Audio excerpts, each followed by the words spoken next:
अस्सलाम वालेकुम class. Next हमारा टॉपिक है पर्टर्बेशन मेथड। ये सेकंड अप्रॉक्सीमेट मेथड है that is used to study the effect of electric and magnetic field on quantum mechanical particle. हमें पता है कि जितने भी क्वांटम मैकेनिकल पार्टिकल्स हैं वो इलेक्ट्रिक या मैग्नेटिक फील्ड में एग्जिस्ट करते हैं रियल लाइफ में। वो अगर हम आइडियल केस में देखें तो वहाँ पर कोई इलेक्ट्रिक या मैग्नेटिक फील्ड नहीं होती, लेकिन रियल लाइफ में या हमारे पास रियल कंडीशन में इलेक्ट्रिक और मैग्नेटिक फील्ड एग्जिस्ट करती है। तो हम लोग उस इलेक्ट्रिक और मैग्नेटिक फील्ड का क्या इफेक्ट होता है किसी भी क्वांटम मैकेनिकल पार्टिकल पे, उसे हम स्टडी करते हैं पर्टर्बेशन मेथड में। अब जितने भी स्पेक्ट्रोस्कोपिक टेक्निक्स हैं, मोस्टली एनएमआर है, न्यूक्लियर मैग्नेटिक रेजोनेंस स्पेक्ट्रोस्कोपी, या फिर ईपीआर है, इलेक्ट्रॉन पैरामैग्नेटिक रेजोनेंस स्पेक्ट्रोस्कोपी, या फिर ईएसआर है, इलेक्ट्रॉन स्पिन रेजोनेंस स्पेक्ट्रोस्कोपी। इस तरह की टेक्निक्स में पर्टर्बेशन मेथड यूज़ होता है। अब पर्टर्बेशन मेथड टाइम इंडिपेंडेंट भी होता है और टाइम डिपेंडेंट पर्टर्बेशन मेथड भी होता है। तो जो हम लोग स्टडी करने जा रहे हैं वो है टाइम इंडिपेंडेंट पर्टर्बेशन मेथड। अब यहाँ पर आपको पता है कि क्वांटम केमिस्ट्री में आपने पढ़ा था डीजनरेट और नॉन डीजनरेट एनर्जी लेवल्स। तो नॉन डीजनरेट एनर्जी लेवल्स में हम पर्टर्बेशन को स्टडी करेंगे, उसे हम कहते हैं नॉन डीजनरेट पर्टर्बेशन मेथड। जब हम इसको स्टडी करते हैं तो यहाँ पर बहुत सारी अप्रॉक्सीमेशंस आती हैं या बहुत सारे लेवल्स आते हैं, लेकिन हम लोग डील करते हैं सिर्फ फर्स्ट लेवल अप्रॉक्सीमेशन या फर्स्ट लेवल पर्टर्बेशन मेथड तक। मतलब वो जो एनर्जी का फर्स्ट लेवल है हम वहीं तक स्टडी करते हैं, उससे अबव लेवल्स पर नहीं जाते, हम फोकस करते हैं। इसके अलावा भी सेकेंड ऑर्डर पर्टर्बेशन थ्योरी या सेकेंड ऑर्डर पर्टर्बेशन मेथड भी होता है, थर्ड फोर्थ, ठीक है। क्योंकि एनर्जी के इनफाइनाइट लेवल्स होते हैं तो पर्टर्बेशन जब हम करेंगे, स्टडी करेंगे, तो वहाँ पर भी इनफाइनाइट लेवल्स होंगे, लेकिन हमारा फोकस होगा सिर्फ और सिर्फ फर्स्ट ऑर्डर पर्टर्बेशन थ्योरी तक। तो हम लोग फर्स्ट ऑर्डर पर्टर्बेशन थ्योरी या फर्स्ट ऑर्डर पर्टर्बेशन मेथड को स्टडी करते हैं। जब हम किसी भी आइडियल सिस्टम की बात करते हैं या रियल सिस्टम की बात करते हैं तो ये दोनों इक्वल नहीं होते। Real system is equal to ideal system plus some deviation. अगर हम आइडियल सिस्टम में कुछ डिस्टर्बेंस कॉज करें तो तब वो रियल सिस्टम के इक्वल होगा। अब वो जो डेविएशन है, डिस्टर्बेंस है, उसे हम कहते हैं पर्टर्बेशन। तो real system is equal to ideal system plus some perturbed value या पर्टर्बेशन। अगर हम हैमिल्टोनियन ऑपरेटर की टर्म्स में इसको लिखें तो हैमिल्टोनियन ऑपरेटर सिस्टम का is equal to Hamiltonian operator of ideal system plus Hamiltonian operator of perturbed system. हम इस तरह से इसको लिख सकते हैं। तो जो आइडियल हमारे पास केस है उसे हम H not, H cap not से लिखते हैं, और जो परटर्ब्ड सिस्टम है उसे एच प्राइम से लिखते हैं। तो एच कैप प्राइम, कैप हम हमेशा लिखते हैं, जितने भी ऑपरेटर्स हैं उनके ऊपर हम कैप लाजमी लिखते हैं। तो H cap is equal to H cap not plus H cap prime. Ideal system plus perturbed system total system के इक्वल होगा। जैसे हमें पता है कि हार्मोनिक ऑसिलेटर एक आइडियल केस है, ये टोटल सिस्टम है, ये हमारे पास एक आइडियल सिस्टम होगा। हैमिल्टोनियन ऑपरेटर है H cap is equal to minus H cut square over 2m into D square over D X plus 1 over 2 k x square. तो ये एक आइडियल केस है जिसमें कोई भी पर्टर्बेशन नहीं है। लेकिन अगर हम एन हार्मोनिक ऑसिलेटर का केस लें तो वहाँ पर पर्टर्बेशन होगी। एन हार्मोनिक ऑसिलेटर के केस में हमारे पास H cap is equal to minus H cut square over 2m into D square over D X square plus 1 over 2 k x square. यहाँ तक तो ये आइडियल केस है। उसके बाद इसमें कुछ पर्टर्बेशंस या परटर्ब वैल्यूज़ ऐड होंगी, plus C X cube plus D X 4 plus so on. मतलब इस तरह की वैल्यूज़ इसके बीच में ऐड होंगी। इन वैल्यूज़ को हम कहते हैं ये डिस्टर्बेंस है या एक्स्ट्रा वैल्यूज़ हैं, जिन्हें हम कहते हैं परटर्ब वैल्यू या पर्टर्बेशन वैल्यूज़। अब हम इसी एन हार्मोनिक ऑसिलेटर के केस को ही आगे लेके चलेंगे, क्योंकि ये एक नॉन आइडियल या रियल केस है। हम पर्टर्बेशन को स्टडी करते हैं रियल केस में। तो यहाँ पर अगर हम देखें, ये वैल्यू जो है ये हमारे पास है एक एक्स्ट्रा वैल्यू या पर्टर्ब वैल्यू, ठीक है, पर्टर्बेशन है इसके बीच में। अगर हम इसी को हैमिल्टोनियन की टर्म्स में लिखें तो ये H cap is equal to, मतलब टोटल जो हैमिल्टोनियन है या हैमिल्टोनियन ऑपरेटर किसी भी सिस्टम का, इज़ इक्वल टू, अब ये वाली जो सारी वैल्यू है ये हमारे पास वैल्यू थी आइडियल वैल्यू, तो इसे एच कैप नॉट से लिख देते हैं, प्लस ये सी एक्स क्यूब जो है ये पहली पर्टर्बेशन है, इसको हम लिखते हैं एच कैप प्राइम से, प्लस जो हमारे पास सेकंड है एक्स डी एक्स 4 वो है सेकंड पर्टर्बेशन, तो इसको हम लिखेंगे एच कैप डबल डैश। इसे एच कैप 1 भी लिख सकते हैं और डबल डैश को 2 भी लिख सकते हैं, ठीक है। ये एक्सपेंशन सीरीज़ है, जिस तरह से हम एक्सपेंशन सीरीज़ को लिखते हैं तो सेम उसी तरह से ये है। इसी तरह अगर वहाँ पर एन हार्मोनिक ऑसिलेटर के केस में अगर प्लस EX5 होता तो हम यहाँ पर प्लस एच कैप 3 प्राइम लिख देते, प्लस सो ऑन। अब इसमें एक और वैल्यू भी होती है जिसे हम कहते हैं लैम्डा। लैम्डा होता है perturb strength factor. Ideal case में लैम्डा की वैल्यू 0 होगी और परटर्बेशन में या परटर्ब्ड वैल्यूज़ जब हम लिखेंगे उस टाइम में लैम्डा की वैल्यू होगी 1। नीचे हम देखें तो ये वैल्यू, ये जो इक्वेशन है ये कुछ इस तरह से लिखी जाती है, H cap is equal to H cap not plus lambda H cap prime plus so on.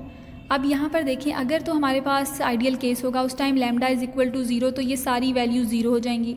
अगर लैम्डा की वैल्यू 1 है तब उस टाइम में ये परटर्ब्ड होगा। अब हम इसकी डेरिवेशन करते हैं, इसको हम किस तरह से डिराइव कर सकते हैं, परटर्बेशन मेथड को यूज़ करके एनर्जी की डेरिवेशन हम कैसे कर सकते हैं। श्रोडिंगर वेव इक्वेशन में हमने देखा था H cap psi is equal to E psi, ये हमारे पास वैल्यू थी। अब हम अगर परटर्बेशन देखें तो परटर्बेशन हम अभी फर्स्ट ऑर्डर परटर्बेशन तक ही करेंगे। तो फर्स्ट ऑर्डर परटर्बेशन में हम देखते हैं एच कैप की वैल्यू जो है वो इक्वल होगी H cap not plus lambda H cap prime. बस हम फर्स्ट ऑर्डर तक ही रहेंगे। इसी तरह साई की वैल्यू होगी psi naught plus lambda psi prime.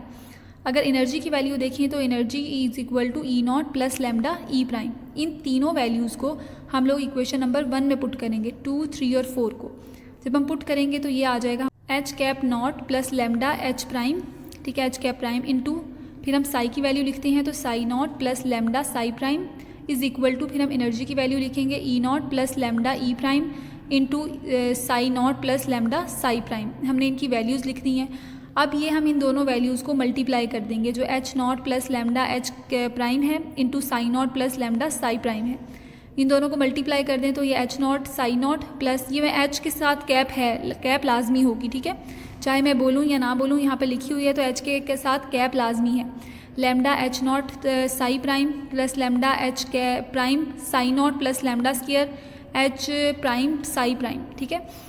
दूसरी तरफ भी हम वैल्यूज़ को इसी तरह मल्टीप्लाई कर देंगे आपस में, तो ये आ जाएगी E not psi naught plus lambda E prime psi naught plus lambda E not psi prime plus lambda square E prime psi prime. अब यहाँ पर जो लैम्डा वाली वैल्यूज़ हैं उनको हम एक साथ लिख देते हैं और वहाँ से लैम्डा कॉमन ले लेंगे। तो यहाँ पर ये दोनों वैल्यूज़ जो सेंटर वाली हैं इसमें लैम्डा कॉमन आ रहा है, हमने लैम्डा कॉमन ले लिया। दूसरी तरफ भी एनर्जी की इन दोनों टर्म्स में लैम्डा कॉमन आ रहा है, इन दोनों में हमने लैम्डा लिख दिया। अब जो हमारे पास एक वैल्यूज़ हैं लेफ़्ट हैंड साइड पे, दूसरी है राइट हैंड साइड पे, तो राइट हैंड साइड वाली वैल्यूज़ को हम लेफ़्ट हैंड साइड पे ले आते हैं और इज़ इक्वल टू 0 कर देते हैं। तो ये हमारे पास टोटल इक्वेशन आ गई H not psi naught plus H not psi prime plus H prime psi naught into lambda plus lambda square H prime psi prime minus E not psi naught minus, क्योंकि ये plus वाली values दूसरी तरफ आएंगी तो ये minus हो जाएंगी, E prime psi naught minus E not psi prime into lambda minus lambda square E prime psi prime is equal to 0।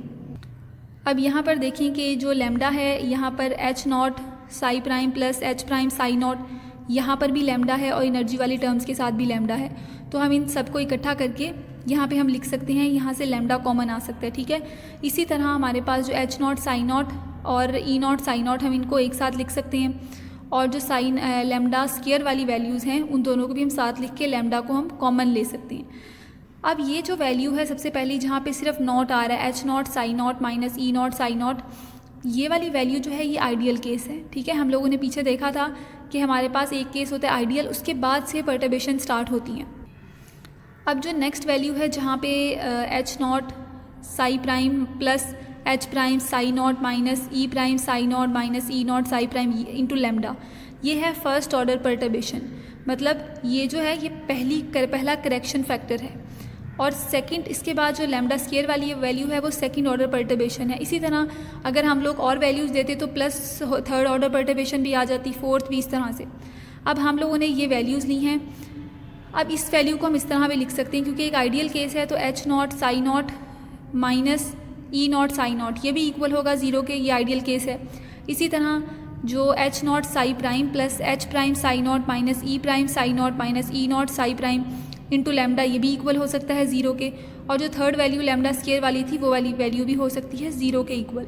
तो फर्स्ट वाला जो केस था वो आइडियल था, सेकंड वाला केस है फर्स्ट ऑर्डर परटर्बेशन, सेकंड जो थर्ड पे आता है वो सेकंड ऑर्डर परटर्बेशन। हम लोगों ने सॉल्व करना है सिर्फ फर्स्ट ऑर्डर परटर्बेशन को। फर्स्ट ऑर्डर पर्टर्बेशन में लैम्डा की वैल्यू होगी 1, क्योंकि पर्टर्बेशन, जब भी हम पर्टर्बेशन की बात करते हैं वहाँ पे लैम्डा की वैल्यू 1 के इक्वल होगी। तो यहाँ पे हम लैम्डा की वैल्यू 1 पुट करें तो ये आ जाएगा, सारी इक्वेशन एज इट इज़, और लैम्डा की जगह पे 1 पुट कर देंगे। अगर 1 पुट करेंगे तो वो वैल्यू वैसे की वैसे ही रहेगी। उसके बाद हम इसको रीअरेंज कर लेते हैं, एनर्जी वाली टर्म्स को हम दूसरी तरफ ले जाते हैं, ये यहाँ पे माइनस में है, दूसरी तरफ जाके वो प्लस में हो जाएंगी। उसके बाद हम इस सारी इक्वेशन को साइन नॉट स्टार से मल्टीप्लाई करेंगे, इंटीग्रेट करेंगे और डी टी से मल्टीप्लाई कर देंगे। इंटीग्रेट कर दिया, डी टॉ से मल्टीप्लाई कर दिया, साइन नॉट स्टार से मल्टीप्लाई कर दिया। अब ये हमारे पास ये वैल्यू आ गई है। हमें पता है कि जो हैमिल्टोनियन ऑपरेटर है वो हर्मिशियन ऑपरेटर है। हर्मिशियन ऑपरेटर को हम लोग किसी भी तरह से लिख सकते हैं, जैसे अगर साई नॉट स्टार है इंटू साई प्राइम है तो हम साई प्राइम को पहले लिख सकते हैं, साई नॉट स्टार को बाद में लिख सकते हैं, दोनों को लिखा जा सकता है। तो नेक्स्ट स्टेप में हमने यही किया है, साई नॉट स्टार को हमने बाद में लिख दिया है और साई प्राइम को हमने पहले लिख दिया है। उसके बाद जो हमारे पास राइट हैंड साइड है वहाँ पे एनर्जी वाली टर्म्स को हमने इंटीग्रेशन से बाहर लिख दिया है। अब हमें पता है कि जो हमने श्रोडिंगर वेव इक्वेशन में देखा था, अगर आइडियल केस में देखें तो H not psi not prime psi not star is equal to E not psi not star होता है। तो हम यहाँ पर H not psi not star की जगह E not psi not star लिख सकते हैं। बाकी इक्वेशन हमारे पास एज इट इज़ है, हमने सिर्फ और सिर्फ H not psi not star की जगह E not psi not star लिख दी है। अब हमारे पास जो एनर्जी है, यहाँ पर भी एनर्जी को हम बिल्कुल स्टार्ट में लिख सकते हैं, ई नॉट इंटू साई नॉट, क्योंकि एनर्जी हमारे पास एक कांस्टेंट फंक्शन है, इसको हम इंटीग्रेशन से बाहर लिख सकते हैं। तो यहाँ पर देखें, यहाँ पर भी लेफ्ट हैंड साइड पर भी एनर्जी की टर्म है, सेम टू सेम वही वैल्यू राइट हैंड साइड पर भी है। तो इन दोनों को हम लोग कट कर सकते हैं, ये हमने कट कर दिया, बाकी इक्वेशन हमारे पास ये रह गई। अब जब भी हम लोग एक क्वांटम मैकेनिकल पार्टिकल को स्टडी करते हैं तो वो एक नॉर्मलाइज्ड वेव फंक्शन होना चाहिए, मतलब उसकी एग्जिस्टेंस की जो प्रोबेबिलिटी है वो 100% होनी चाहिए उस गिवन स्पेस में। तो ये फंक्शन भी नॉर्मलाइज्ड वेव फंक्शन है। यहाँ पर integration psi not star into psi not D tau is equal to 1, तो ये 1 के इक्वल होगा। अब ये सारी वैल्यू 1 के इक्वल हो गई, तो एनर्जी जो है वो हमारे पास इक्वल आ गई। Integration psi not star H cap prime psi naught into D tau, ये लास्ट इक्वेशन है। अब ये एनर्जी हमने डिराइव की है पर्टर्बेशन मेथड से। पर्टर्बेशन मेथड से मतलब हम किसी भी क्वांटम मैकेनिकल पार्टिकल की अगर एनर्जी को फाइंड आउट करना चाहें तो उसके लिए हम ये वाली वैल्यू यूज़ कर सकते हैं।